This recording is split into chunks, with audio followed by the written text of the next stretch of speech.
পয়লা April 2025 থেকে tax ডিপার্টমেন্টে অনেক কিছু পরিবর্তন এসেছে।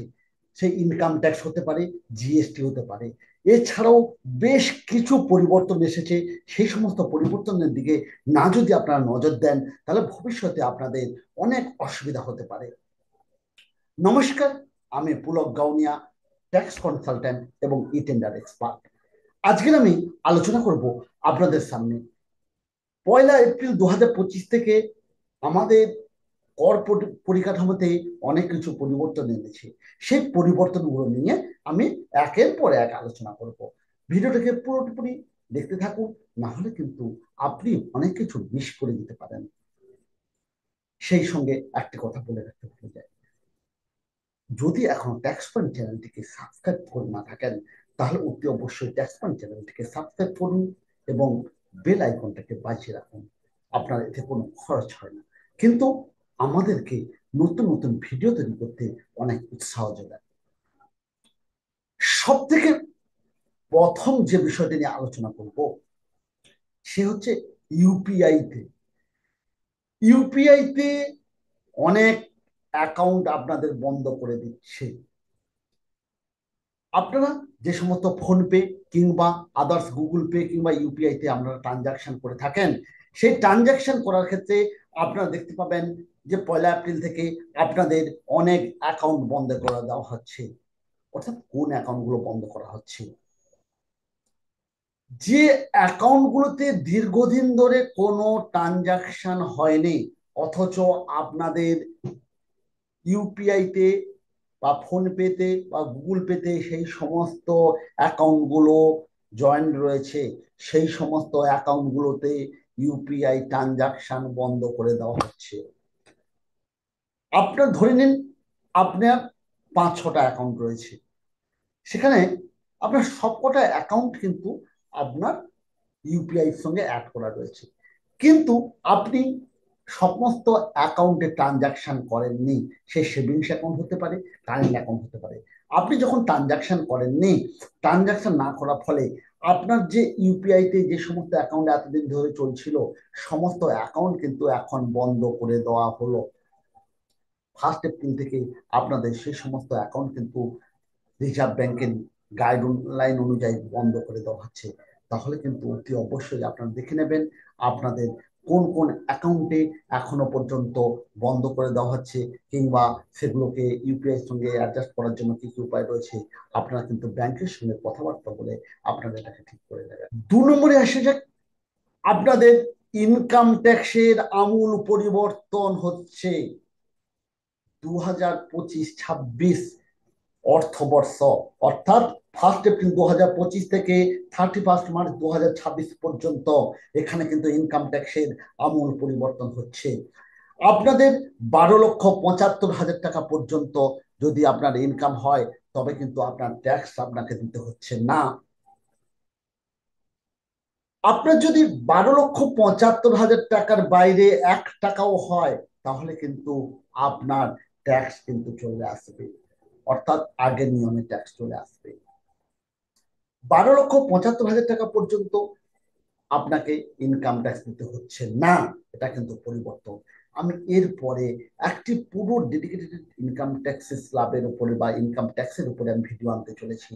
এখন কিন্তু আপনাদেরকে একটা আলোচনা করে রাখলাম, আপনার কিন্তু 12,75,000 টাকা পর্যন্ত যদি ইনকাম হয়ে থাকে, সেই ইনকামের উপরে আপনার কোনো ট্যাক্স দিতে হচ্ছে না।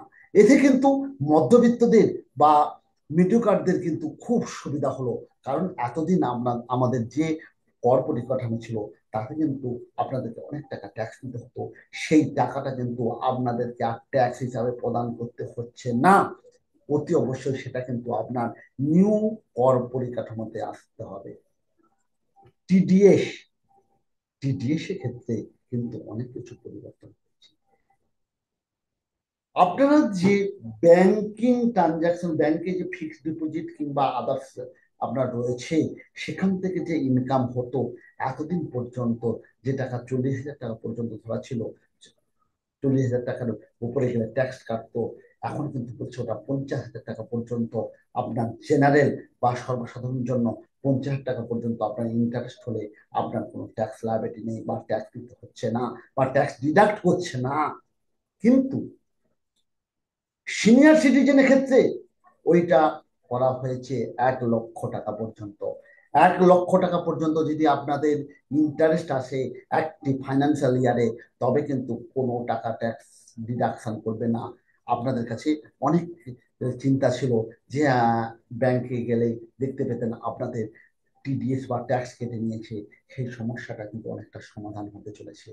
1 এপ্রিল 2025-এর পর থেকে আপনাদের যদি 1 লাখ টাকার উপরে ইনকাম, 1 লাখ টাকার উপরে ইন্টারেস্ট আসে, তবে কিন্তু আপনার কোনো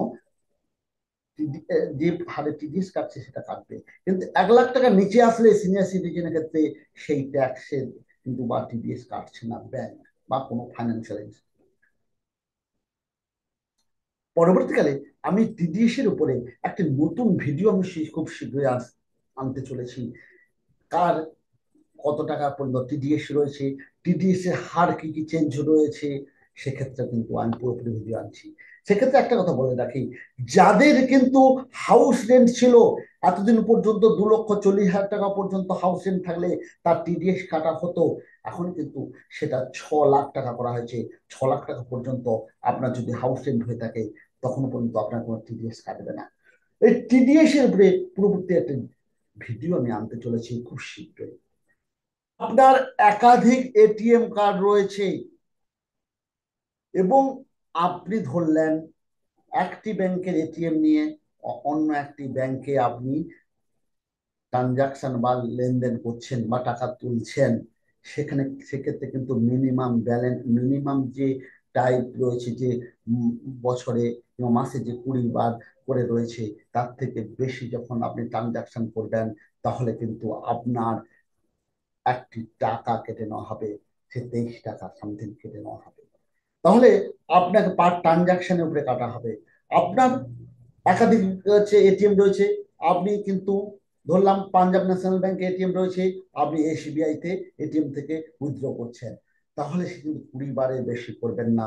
তাহলে কিন্তু আপনার পার ট্রানজাকশনে 23 টাকা করে কেটে নেওয়া হবে। এটা কিন্তু একটি বড় চেঞ্জ, যেটা আগে ছিল না। সেটা কিন্তু আবার এই বছর থেকে চালু হতে চলেছে। ব্যাংকের ট্রানজাকশনের লিমিটটা করে দেওয়া হয়েছে। এরপরে আসছে, আপনি যখন চেকে পেমেন্ট করছেন, আপনার যদি 50,000 টাকার বেশি চেকে পেমেন্ট করেন, তাহলে আপনার কাছ থেকে ভেরিফাই করানো হবে। অর্থাৎ আপনি যখন ক্যাশ টাকা কাউকে দিচ্ছেন, ধরলেন আপনি আপনার ছেলেকে একটি 50,000 টাকার বেশি চেক দিয়েছেন, 51,000 টাকা চেক দিয়েছেন, আপনাকে কিন্তু ওই চেক থেকে ব্যালেন্স বা চেক থেকে টাকা উইথড্র করার সময় আপনাকে কিন্তু ক্রস ভেরিফাই করা হবে। আপনার সে ম্যানেজার হতে পারে, ক্যাশিয়ার হতে পারে, বিভিন্ন জন ক্রস ভেরিফাই করবে। ক্রস ভেরিফাই করে তারপরে কিন্তু আপনি ওই টাকাটাকে তুলতে পারবেন। এটা কিন্তু আগে ছিল না, আগে 2 লাখ টাকা পর্যন্ত ছিল, এখন বলছে 50,000 টাকা হলেই কিন্তু আপনার ক্রস ভেরিফিকেশন হচ্ছে। বা বিভিন্ন রকম চেক পেমেন্টের উপরে অনেক নিয়ম কানুন আসতে চলেছে, সেটা কিন্তু আপনার যে পরিষেবা দেওয়া ব্যাংক সেই কিন্তু বলতে পারবে। এরপরে আসতে যাক জিএসটি। জিএসটিতে কিন্তু অনেকগুলো চেঞ্জ হয়েছে।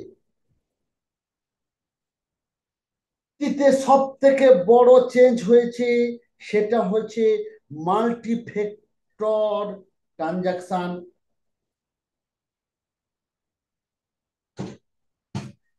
জিএসটি সব থেকে বড় চেঞ্জ হয়েছে সেটা হচ্ছে মাল্টি ফ্যাক্টর অথেন্টিকেশন। অর্থাৎ আপনাদের যে মোবাইল নাম্বার রয়েছে, সে বিভিন্ন ভাবে কিন্তু সেই মোবাইল নাম্বারটাকে ভেরিফাই করে তবে কিন্তু আপনার জিএসটি বিলটাকে ইস্যু করতে পারবেন। এছাড়াও যাদের জিএসটি নাম্বার রয়েছে, তাদেরকে কিন্তু একটি জিএসটি যে চালান বা ইনভয়েসের সিরিজ ইস্যু করতে হবে, এবং 180 দিনের মধ্যে ই ইনভয়েস ইস্যু করতে হবে। এতদিন যেটা ছিল নর্মাল ইনভয়েস বা ম্যানুয়াল ইনভয়েস ছিল, সেই ম্যানুয়াল ইনভয়েস কিন্তু পরিবর্তে আপনাকে কিন্তু ই ইনভয়েস করতে হবে। আগে কি ছিল যে আগের অর্থবর্ষ পর্যন্ত 5 কোটি টাকা পর্যন্ত আপনি কিন্তু ম্যানুয়াল ইনভয়েস ইস্যু করতে পারতেন। 5 কোটি টাকার উপরে ট্রানজাকশন হলে তবে কিন্তু ইনভয়েস করতে হতো। বর্তমানে বলেছে আপনাদের মাল্টি ফ্যাক্টর অথেন্টিকেশনের জন্য এবং আপনার যতগুলো ইনভয়েস আপনি ইস্যু করুন না কেন 180 দিনের মধ্যেই ইনভয়েস ইস্যু করতে হবে। না হলে কিন্তু আপনার জিএসটি ডিপার্টমেন্ট আপনি যে ইনপুট নিয়েছে সেই ইনপুটটাকে ইনভ্যালিড করতে পারে এবং আপনার যার কাছ থেকে পারচেস করেছেন সেখান থেকে কোনো ইনপুট আপনি পাবেন না। অর্থাৎ আপনার যে জিএসটি তে যাদের জিএসটি রেজিস্ট্রেশন নাম্বার রয়েছে প্রত্যেকটা ইনভয়েসকে ইনভয়েস করতে হবে। এটা কিন্তু একটি জিএসটি একটা বড় চেঞ্জ। জিএসটিতে আর একটি চেঞ্জ এসছে, আপনার এএটিও অর্থাৎ অ্যাকচুয়াল অ্যানুয়াল টার্ন ওভার, এটা রেখো মেনশন করানো হবে। অর্থাৎ আপনি ইনকাম ট্যাক্সে যে টার্ন ওভার রয়েছে অতি অবশ্যই আপনার জিএসটিতে সেম টার্ন ওভার থাকতেই হবে। না হলে কিন্তু আপনার ইনকাম ট্যাক্সে হয়তো দেখা গেছে বেশি টার্ন ওভার রয়েছে, জিএসটিতে কম টার্ন ওভার রয়েছে, আপনার ইনকাম ট্যাক্সে যে টার্ন ওভার রয়েছে সেই টার্ন ওভারটাকে আপনাকে জিএসটিতে না যদি থাকে আপনার জিএসটি ডিপার্টমেন্ট ওই টাকা পর্যন্ত আপনাকে নির্দিষ্ট পার্সেন্টেজে ট্যাক্সও চার্জ করতে পারে। অর্থাৎ জিএসটি তে যে টার্ন ওভার ইনকাম ট্যাক্স যেন সেম টার্ন ওভার থাকে, না হলে কিন্তু আপনার ক্ষেত্রে খুব অসুবিধা হবে। জিএসটিতে আরেকটি বড় চেঞ্জ এসছে, সেটা হলো আপনাদের যারা ট্যাক্স ডিডাক্টার বা গভর্নমেন্টে যারা টিডিএস কাটেন, টিডিএস এ কিন্তু মান্থলি রিটার্ন খুবই প্রয়োজন। মান্থলি রিটার্ন আবশ্যিক। মান্থলি রিটার্ন আবশ্যিক না করলে আপনাকে নর্মাল জিএসটির মতো আপনাকে কিন্তু ফাইন করা হবে। অর্থাৎ জিএসটি প্রত্যেক মাসে রিটার্ন প্রত্যেক মাসে আপনাকে সাবমিট করতে হবে। আপনার টিডিএস ডিডাক্ট করুক বা না করুক আপনাকে কিন্তু অতি অবশ্যই টিডিএস সাবমিট করতে হবে।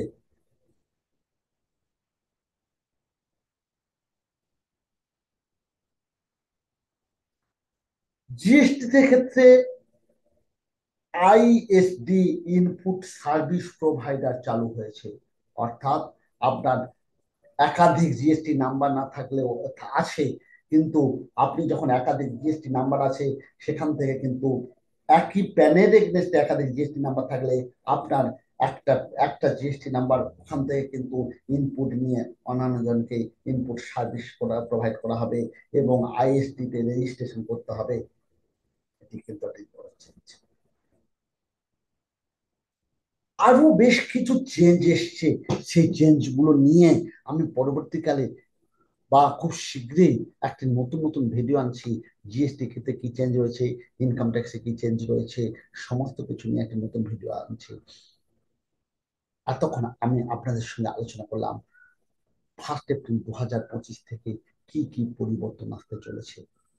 যদি ভিডিওটি ভালো লেগে থাকে অতি অবশ্যই ট্যাক্স পয়েন্ট চ্যানেলটিকে সাবস্ক্রাইব করতে ভুল করবেন না। দেখা হচ্ছে তার পরবর্তীকাল নতুন ভিডিওতে। বাই, নমস্কার।